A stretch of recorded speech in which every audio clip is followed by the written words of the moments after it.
जय जिनेन्द्र, जय भोलेनाथ। दोस्तों 11:36 हो चुकी है, 11:36 AM और शनिवार का दिन आज, सैटरडे, और तारीख आज 17 जुलाई और निफ्टी ने 923 पे क्लोज किया है, 15,923 पे क्लोज किया है। लगभग सेम क्लोजिंग है। अगर आप थर्सडे की भी देखो तो लगभग सेम है, सिर्फ 80 पैसा नीचे की है।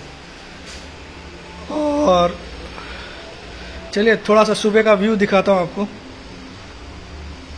ये देखिए रोड्स आपको दिख रहे होंगे, यहाँ से ये नीचे का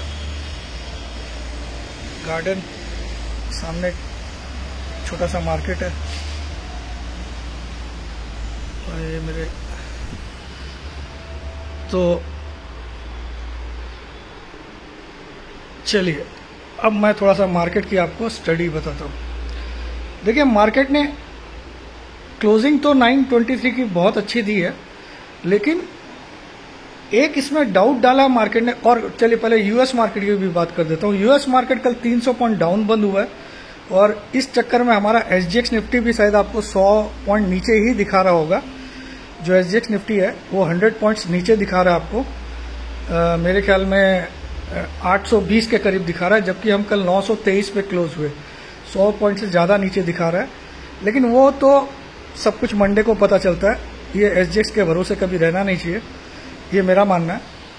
और ये सारी चीज़ें आपको मंडे को मालूम चलेगी। चलिए अब कुछ बातचीत हम लोग कर लेते हैं, थोड़ा सा रिलैक्स होके। सैटरडे है तो मैं आज आपको कुछ बातें बताता हूँ। देखिए कल के अगर आप कैंडल स्टिक को देखोगे, ध्यान से देखोगे, तो वहाँ पे एक हैंगिंग मैन टाइप का पैटर्न बना है, हैंगिंग मैन। और लेकिन उसकी जो लोअर वीक है वो बहुत छोटी है। जो परफेक्ट हैंगिंग मैन होता है उसका नियम ये होता है कि जो बॉडी है, बॉडी किसको बोलते हैं? Difference between opening and closing is the size of the body of a candle stick. तो बॉडी जैसे छोटी सी रेड बॉडी है, उसके नीचे जो लाइन होती है, डंडी होती है, उसको वीक बोलते हैं, lower wick, WICK, lower wick बोलते हैं। तो लोअर वीक जो है बहुत छोटी है, जितनी आपकी बॉडी है उतनी ही वीक है। लेकिन अगर ये परफेक्ट हैंगिंग मैन होता तो जो बॉडी है उसका एटलीस्ट डबल से ज़्यादा वीक का साइज होना चाहिए, लोअर वीक का, तब जाके इसको मैं परफेक्ट हैंगिंग मैन तो नहीं बना, लेकिन हैंगिंग मैन टाइप का पैटर्न बना। तो अब कल का जो लो बना था 882, that becomes very vital as per this pattern. इस पैटर्न का मतलब टॉप पे जब बनता है, नीचे जब बनता है, इसी टाइप का पैटर्न अगर डाउन ट्रेंड में बनता है तो उसको हैमर कहा जाता है, हैमर। और जब ये अप ट्रेंड में टॉप पे बनता है तो इसको हैंगिंग मैन कहा जाता है। That is the difference between what we say to this pattern. तो हैंगिंग मैन का मतलब होता है it is a reversal sign. लेकिन ये परफेक्ट नहीं बना, मैंने आपको समझा दिया। फिर भी इसके लो के नीचे क्लोज होने का मतलब मंडे को कि ये काम कर रहा है। लो यानी कि 882 के नीचे क्लोज नहीं होना चाहिए मंडे को, सबसे इंपॉर्टेंट पॉइंट। अब आज ये विदेशी मार्केट 300 पॉइंट डाउन है, हमारा एसजीएक्स डाउन है, सेंटीमेंट्स थोड़े से बिगड़े हैं, लेकिन हम लोगों ने ऑल टाइम हाईएस्ट क्लोजिंग ही दी है, क्योंकि सिर्फ 80 पैसा नीचे क्लोज किया है थर्सडे से, तो उसको ऑल टाइम हाई क्लोजिंग बोल सकते हो। और एक नया हाई भी हमने स्थापित किया है फ्राइडे को, जो कि 15,962, 15,962। यानी कि मार्केट ने अभी तक तो बुल्स की बहुत अच्छे से सुना है। लेकिन क्या हमेशा बुल्स की सुनता रहेगा? कभी बियर्स की भी तो सुनेगा। अगर आप ठीक से देखो तो निफ्टी 2020 में जनवरी में 12,430 का हाई बनाया। बहुत बड़ी बात बोल रहा हूँ, बहुत ध्यान से सुनना, स्किप मत करना।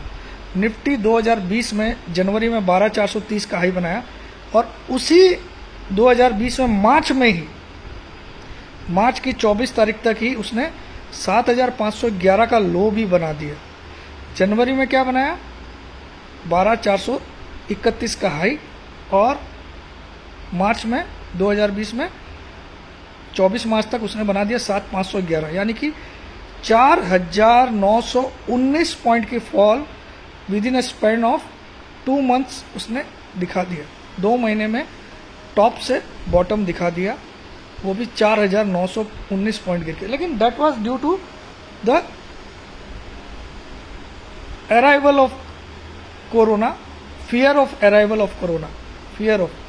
लेकिन जब कोरोना आ चुका था, जब 22 तारीख को हमारा लॉकडाउन लग चुका था मार्च को, तो 24 तारीख को जो बॉटम बना उसके बाद से मार्केट ने नीचे की तरफ चेहरा नहीं देखा। और सबसे इंपॉर्टेंट बात जो अभी मैं बोलने वाला हूं वो ये है कि जो 12,430 हमारा 2020 का हाई था, ऑल टाइम हाई, उसको जब 2021 में इसने तोड़ा, सुनिएगा, because that was not a simple figure. 12,430 कोई एक छोटा मोटा आंकड़ा नहीं था, वो तब तक का ऑल टाइम हाई का आंकड़ा था पूरी जीवन का निफ्टी का। उसको जब 2021 में इसने तोड़ा तो उसके बाद कभी भी 12,430 भी नहीं दिखाया इसने, कभी भी वापस घूम के 12,430 नहीं दिखाया, यानी कि कभी भी उस हाई को रीटेस्ट नहीं किया जो प्रीवियस ऑल टाइम हाई हुआ करता था 2020 का। उसको जब ब्रेक किया निफ्टी ने, उसके बाद कभी भी उसको रीटेस्ट भी नहीं किया, जो कि मेरे लाइफ में मैंने पहली बार देखा है, जबकि मैं 33 साल से स्टॉक मार्केट में हूँ। लाइफ टाइम हाई को ब्रीच करने के बाद वापस रीटेस्ट करने इतने महीनों से नहीं आया, क्योंकि 12,430 तो मेरे ख्याल में 4-5 महीने पहले ही टूट गया था, आपको याद होगा, और अभी तक उसको टेस्ट नहीं किया। और उसकी जगह तो हम 15,962 तक पहुंच गए, माने उस 12,430 से भी हम 3,500 पॉइंट ऊपर जा चुके हैं without retesting the previous all time highs. मतलब किस कदर की तेजी है कि उसको इतनी भी फुर्सत नहीं है कि उसको भी रीटेस्ट नहीं करूं। जो एक बड़ा हाई होता है कभी भी वो टूटता है तो मार्केट वापस घूम के उसकी तरफ जरूर आता है रीटेस्ट करने, उसके बाद अपनी रैली रिज्यूम करता है ऊपर की तरफ। ये होता है टेक्निकल का लॉजिक।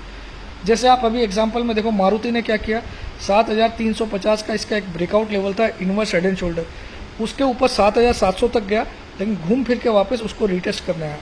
वैसे ही आप डाबर को देखो, 582 का इसका एक रेंज ब्रेकआउट था, उसके ऊपर निकला 603 तक गया, लेकिन वापस 580 आया रीटेस्ट करना। अब रैली जो बनेगी वो 640 तक ले जाएगी।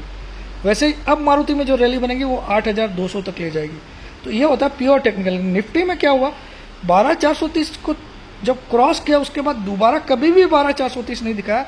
ये मैंने अपनी लाइफ में पहली बार देखा। तो ये बहुत बड़ा चीज हुआ है आज तक। ये क्या संकेत दे रहा है, ये मैं दिमाग लगा रहा हूँ, तो मेरा दिमाग बोलता है ये ऐसा संकेत दे रहा है कि ये जो तेजी है छोटी मोटी तेजी नहीं है, ये शायद हमको 18-19 हज़ार भी इस साल के अंत तक या अगले साल के मार्च तक ले जाने की ताकत रखती है। 18-19 हज़ार तक भी, या 17,000 तो ले ही जाएगी, क्योंकि 17,000 तो मैंने ऐसे भी निकाला था, क्योंकि 4,919 पॉइंट अगर 12,430 में जोड़ो 4,919 तो 17,200 के ऊपर का टारगेट आता है मिनिमम। तो मार्केट वहां तक जाने की तो पूरी ताकत रखता है, क्योंकि उसने ब्रेकआउट को भी रिटेस्ट नहीं किया। इससे पता चलता है कि वो नीचे वालों को माल देना ही नहीं चाहता। और जो भी आते हैं करेक्शन वो 500, 700, 1000 पॉइंट के आते हैं, 2-2.5 हज़ार पॉइंट का कभी भी नहीं आ रहा। आपने देखा होगा पिछले साल से अभी तक तो 1200 पॉइंट से ज़्यादा का कोई भी करेक्शन नहीं आया। तो इसको करेक्शन बोलते हैं, उसको क्रैश नहीं बोलते, क्योंकि हम 15,000 पर खड़े हैं तो 10% तो गिराओ। 10% जब गिरेगा तो 1,600 पॉइंट गिरना पड़ेगा इसको। तो जब 5-7%, 8% गिरता है तो उसको करेक्शन बोलते हैं, फिर से बाइंग अपॉर्चुनिटी बोलते हैं। अब आ जाइए मार्केट पे, ये बात मैं समझाना था इसलिए मैं समझाया। अब आ जाइए मार्केट पे। मार्केट क्या बोल रहा है, अगर मंडे को मार्केट गैप डाउन ओपन होता है तो मुझे लगता है मंगलवार को भी गिरावट रहेगी, क्योंकि नेक्स्ट वीक जो है वो कटेल्ड वीक है। कटेल्ड वीक मतलब एक दिन कम है, बुधवार के दिन, वेडनेसडे के दिन हमारे बकरी ईद की छुट्टी है। तो ये 4 दिन का सप्ताह है, 4 डेज वीक। तो उसमें क्या होगा कि 4 डेज में क्या होता है कि मूवमेंट बड़ा मिलेगा। हो सकता है सोम मंगल को डाउन रख के गुरु शुक्र को बड़ी तेजी कर दे। तो अब मैं ऐसा क्यों बोल रहा हूँ कि मैं मंदी की बात क्यों नहीं कर रहा हूँ, मंदी भी तो आ सकती है, हैंगिंग मैन टाइप का पैटर्न तो बना ही है, आ सकती है। लेकिन वीकली चार्ट को देखिए, वीकली चार्ट में एक सॉलिड बुलिश कैंडल बना है निफ्टी में, तो ये एक अच्छा साइन है। प्लस एक और बड़ी बात, 22 जून 2021 से लेके अभी तक निफ्टी ने 3 बार 915 के ऊपर जाने की कोशिश की थी 3 बार, लेकिन नहीं जा पाया था। लेकिन इस बार उसने 915 के ऊपर जाके 962 तक का फ्राइडे को हाई बनाया। थर्सडे को भी जा चुका था, फ्राइडे को भी गया, दोनों दिन ऊपर गया 915 से, और दोनों दिन ही इसने 915 के ऊपर क्लोजिंग की, यानी कि to consecutive closings above previous all time high of 915। तो ये एक बहुत बड़ी तेजी का साइन होता है मेरे भाई। इन स्पाइट ऑफ अगर मंडे को गैप डाउन भी खुलता है तो मैं बोलता हूँ market is a buy on dip until and unless, अब सुन लीजिएगा, जब तक मार्केट 840 के नीचे की 2 कंसेक्यूटिव क्लोजिंग नहीं देता। लिख लीजिए, हालांकि मैंने आप लोग को 840 के नीचे की क्लोजिंग ही आपको स्टॉप लॉस बोला था, लेकिन मैं बोलता हूं अगर टेक्निकल के नियम को फॉलो करो तो जब तक मार्केट 840, जो कि बहुत नजदीक है क्योंकि हम 923 पे बंद हुए, जब तक मार्केट 840 के नीचे की 2 कंसेक्यूटिव क्लोजिंग, कंसेक्यूटिव का मतलब होता है लगातार, 2 लगातार दिन की क्लोजिंग नहीं देता है, तब तक मार्केट बियरिश के बारे में सोचो भी मत। सिंपल आपको तरीका बता दिया। और जिसको डर लगता है वो 840 के नीचे एक भी क्लोज करे तो निकल जाइए, और जिसको मेरी तरह स्ट्रॉन्ग हर्ट है तो 2 क्लोजिंग का वेट करिए और बाई में ही बने रहिए, क्योंकि मार्केट ने 2 कंसेक्यूटिव क्लोजिंग दे चुका है ऑल टाइम हाई के ऊपर, 2 कंसेक्यूटिव डेज में क्लोजिंग कर चुका है। ये मार्केट 16,400 500 इजीली जाने के संकेत दे रहा है। भले 1-2 दिन करेक्शन छोटा मोटा आ भी जाए, that is not a matter to worry until unless market convincingly close below 15,800 actually. लेकिन फिर भी मैंने आपको 840 का फिगर दिया 2 कंसेक्यूटिव क्लोजिंग का, 800 का नहीं दिया, जबकि नियम से 800 हो एक मेजर सपोर्ट बनता है। ठीक है, तो ये भी सुन लीजिए। अब कौन से स्टॉक पे हमको दाव खेलना चाहिए? जैसे डाबर अपना ब्रेकआउट को रिटेस्ट कर चुका है और अभी कुछ 579.80 चल रहा है, तो मैं डाबर पे बैट करूंगा 564 का क्लोजिंग बेसिस स्टॉप लॉस डाल के, 564 spot closing basis stop loss. Closing मतलब जिस दिन भी 564 के नीचे क्लोज हो जाए तो मैं निकल जाऊंगा, वरना मुझे लगता है 31 अगस्त के पहले पहले 640 की आंकड़ा ये जरूर दिखाएगा। पहला स्टॉक। दूसरा स्टॉक मेरा रहेगा डॉक्टर रेड्डी, जो कि अब मुझे लगता है बहुत बड़ी तेजी में जाएगा। फिर भी आपको 5,300 का स्ट्रिक्ट स्टॉप लॉस डालना चाहिए, 5,300 का closing basis strict stop loss. अभी चल रहा है कुछ 5,420 के करीब, 5,420 के करीब चल रहा है, तो 120 रुपये नीचे का। लेकिन टारगेट सुनिए, टारगेट मेरा 31 अगस्त तक का टारगेट है 6,100 प्लस। ये हो गया दूसरा डॉक्टर रेड्डी। अब तीसरा मेरा स्टॉक है एसबीआई, कुछ 430 पे चलता है, थोड़ा सा स्टॉप लॉस इसका बड़ा रहेगा, 412 क्लोजिंग बेसिस स्टॉप लॉस, 412 आपका क्लोजिंग बेसिस स्टॉप लॉस। लेकिन अगले 4 महीने का टारगेट 550 का, अगले 4 महीने का टारगेट 550 का, और 412 के नीचे की क्लोजिंग इसका स्टॉप लॉस 550। अभी कुछ 430 चल रहा है, यानी 120 पॉइंट की तेजी बोल रहा हूँ एसबीआई में अगले 4 महीने में। लेकिन स्टॉप लॉस क्या रहेगा? 412 के नीचे की क्लोजिंग, जो कि सिर्फ यहां से 18 रुपये दूर है। ठीक है, ये हो गया तीसरा। और चौथा स्टॉक रिलायंस, लेकिन ये कंडीशनल रहेगा। जिस दिन रिलायंस 2130 के ऊपर फ्यूचर में क्लोज कर दे, 2130 के ऊपर स्पॉट में या फ्यूचर में, जिसमें भी आप देख लेना, ठीक है, फ्यूचर में भी अगर क्लोज कर दे 2130 के ऊपर, जिस दिन क्लोज कर दे उस दिन के बाद आप 2050 का स्टॉप लॉस डाल दीजिए, और अगले महीने तक 2350 क्रॉस करेगी। और इसके अलावा मैं सब ए ग्रुप बता रहा हूं आपको। और मुझे एक स्टॉक फंडामेंटल्स के हिसाब से बहुत अच्छा लगता है, वो है अमर राजा बैटरी। 720-25 के भाव चल रहे होंगे, 720-25 के। मैं इसका टारगेट 1200 रुपये का देता हूँ विद इन 1 ईयर। 1200 रुपये का target minimum, that is minimum, हो सकता है 1500 भी जाए। 720 चल रहा है, ये फंडामेंटल डिलीवरी कॉल है, लेकिन इसका स्टॉप लॉस रहेगा 650, 720 कर।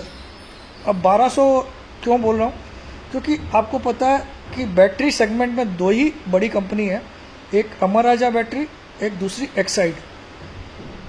और आने वाले दिनों में जैसे महाराष्ट्र गवर्नमेंट ने भी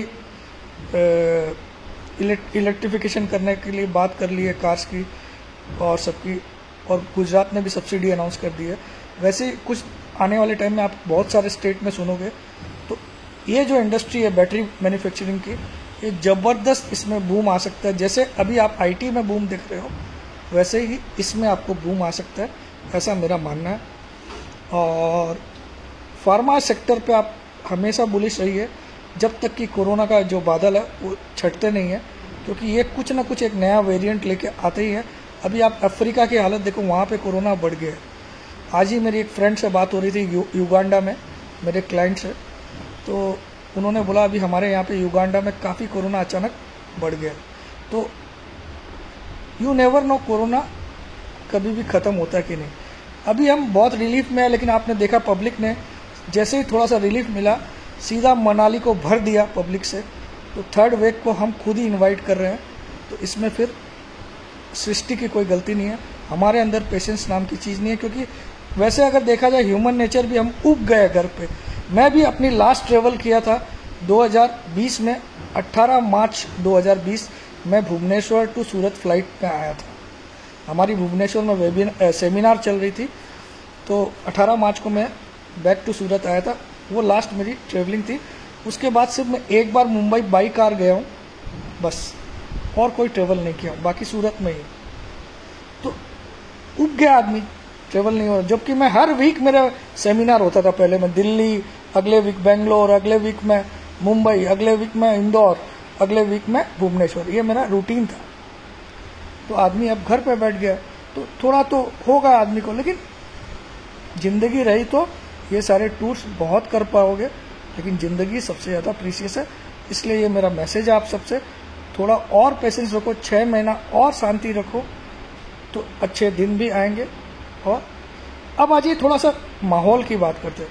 हमारा स्टॉक मार्केट एक रॉकेट की तरह भाग रहा है, लेकिन अगर आप रियल इकोनॉमिक कंडीशन जो स्टॉक मार्केट नहीं दिखाता है, ये मैं कई वीडियोस में बोल चुका हूँ आपको, डेफिनेशन में कहा जाता है the index of the Sensex और the stock market determines the economy of a country. लेकिन ये फैक्ट नहीं है। इकोनॉमी ऑफ ए कंट्री अगर स्टॉक मार्केट डिटरमाइन करता तो इंडिया तो अभी ऑल टाइम हाई पे चल रहा है। लेकिन आप जो actual condition medium class business या लोअर क्लास बिजनेस की देखोगे तो सबके खाने के वांदे हो रखे हैं। और ये मैं मोदी जी पे कटाक्ष कर रहा हूँ, खुले आम कर रहा हूँ कि मोदी जी आपने अच्छे दिन का नाम दिखाया था, लेकिन 2014 से लेके आज 21 आ गया, अच्छे दिन का कोई सिग्नल भी नहीं है। सिर्फ आपके जो बड़े वाले लोग हैं वो अदानी, अंबानी और टाटा वाटा, यही लोग प्रॉस्पर कर रहे हैं। अगर आप मिडिल क्लास और लोअर क्लास को देखो तो वो सब कर्जे में ही चल रहे हैं या हालत खराब में चल रहे हैं। तो थोड़ा इन पे भी ध्यान दीजिए साहब। हमने भी आपको वोट दिया है ये सोच के कि एक बदलाव हमको मिलेगा। तो बदलाव के रूप में सिर्फ आपको, अगर आप 5 स्टार लेवल के स्टेशंस बनाओगे तो लोगों के जेब में खर्चा करने के लिए पैसा तो होना पड़ेगा। स्टेशन 5 स्टार बना दोगे, ट्रेन की टिकट काटने का ही पैसा नहीं रहेगा, तो क्या करेंगे लोग। आप ऐसा कुछ करो कि लोगों को जॉब सिक्योर रहे, पैसे आए लोगों के पास, जनरल पब्लिक के पास, न कि ये खाली बड़े वाले हाउसेस के पास। तो ये रियल इकोनॉमी अभी जो है बहुत गंदी चल रही है स्थिति। ये हर एक इंसान जो मेरा वीडियो देख रहा है उसको पता चल रहा है कि सबके हालात इतने गंदे हैं कि 20-25 हज़ार का भी जुगाड़ करना पड़ता। तो ये स्टॉक मार्केट, कुछ लोग बबल शब्द यूज कर रहे हैं, तो मैं भी बोलता हूँ ये बबल ही है, लेकिन ये बबल थोड़ा अलग टाइप का। ये फटेगा तब तुम उसके साथ नहीं रहोगे, और ये जब बढ़ रहा है तो भी तुम उसके साथ नहीं रहोगे। जब ये फटेगा तब तुम बाई में रहोगे, और जब ये चढ़ रहा है तो तुम सेल में हो। This is the real story of A stock market. तो गाइज, लव यू ऑल। काफ़ी वीडियो बड़ा हो गया होगा, लेकिन लाइक्स के बटन खूब दबा दीजिएगा। अगर मंडे 882 का लो टूटता है तो पूरा निकल जाइए, 840 का भी वेट मत करिए। 882 के नीचे अगर आपको निफ्टी दिखता है तो मंडे को बाई से एक बार हट जाए, सिंपल लॉजिक। क्योंकि फिर हमको वापस से 890 क्रॉस करने के बाद, स्टेबल होने के बाद ही बाई में बैठना चाहिए। तो एक दो दिन करेक्शन भी आएंगे छोटे मोटे, तो घबराने का नहीं। ओवरऑल 16 400 500 तो डेफिनेट दिख रहा है मार्केट में, डेफिनेट दिख रहा है, क्योंकि ये ब्रेकआउट किया है इसने, तो 2 consecutive all time high closing दिया है। जय जिनेंद्र, जय भोलेनाथ, जय हिंद, लव यू ऑल। और वेबिनार लगता है इस बार लोगों के पास पैसे भी नहीं होंगे, तो 7,000 देने को भी नहीं होंगे, तो बहुत लोग इसलिए भी ज्वाइन नहीं करते हैं। लेकिन मैं सच बताता हूँ, ये 4 दिन की होगी इस बार, 2 दिन की जगह 2 दिन प्लस 3 आवर्स के 2 दिन। और सच बताता हूँ कि इतनी चीज़ें जो मैंने आज तक कभी नहीं बताई वो भी इसमें बताने वाला हूँ। तो कीमत तो आप इसकी लगा नहीं सकोगे, फिर भी मैं चाहता हूँ कुछ भी मुझसे भला हो सके मैं करूँगा। और यूट्यूब में भी आप देख रहे हो, मैं सिर्फ यही काम के लिए आता हूँ, ना कोई जॉइंट बटन की बात करता हूँ, ना कोई मेरा टेलीग्राम चैनल है ऐसा बोलता हूँ, ना कुछ बोलता हूँ आपको। क्योंकि ये सारे लालच आपको दिए जाते हैं सबको घूर फिर के पैसे कमाने की। आप जितने भी लोगों को देख लीजिए, कोई एस्ट्रोलॉजर बाबा आता है, मैं तो पब्लिक सेवा के लिए आऊँ, फिर बोलता है मेरा टेलीग्राम का ग्रुप है, मेरा ये जैकपॉट ग्रुप है, मेरा ये ग्रुप है, इसमें आ जाओ, उसमें आ जाओ। आप अभी एक मेरा दोस्त भी एस्ट्रोलॉजर आया था, बहुत दिन डिग्री कर रहा था, अब वो भी पैसे मांगने की बात करने लग गया। तो ये सारे फ्रॉड्स ही है, आप मान के चलिए। एस्ट्रोलॉजी कभी भी स्टॉक मार्केट को डिटरमाइन नहीं करती है। All astrologer who predict stock market through astrology are just cheating you. मेरे खिलाफ कितना भी बोलो कोई दिक्कत नहीं है, मैं सच बोलूंगा, क्योंकि technicals is the only tool. हर चीज का एक डॉक्टर होता है। अगर आपके दांत के दर्द होता है तो आपको डेंटिस्ट ही ठीक कर सकता है, झाड़ फूक ठीक नहीं कर सकती है। वैसे ही अगर आपको स्टॉक मार्केट का डायरेक्शन जानना है तो only technical can help you. So learn technicals, don't go for this ज्योतिष एंड ओतिष।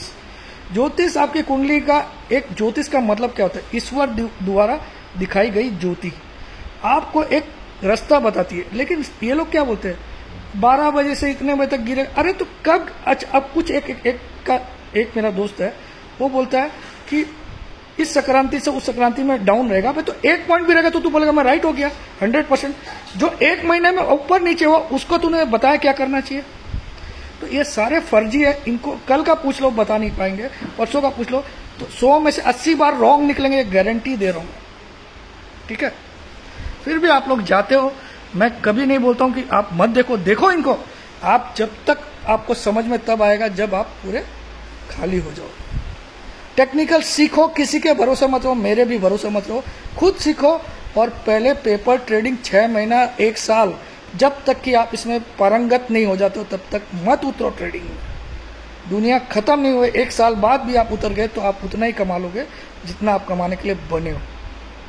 That's it. जय जिनेंद्र, जय भोलेनाथ, जय हिंद।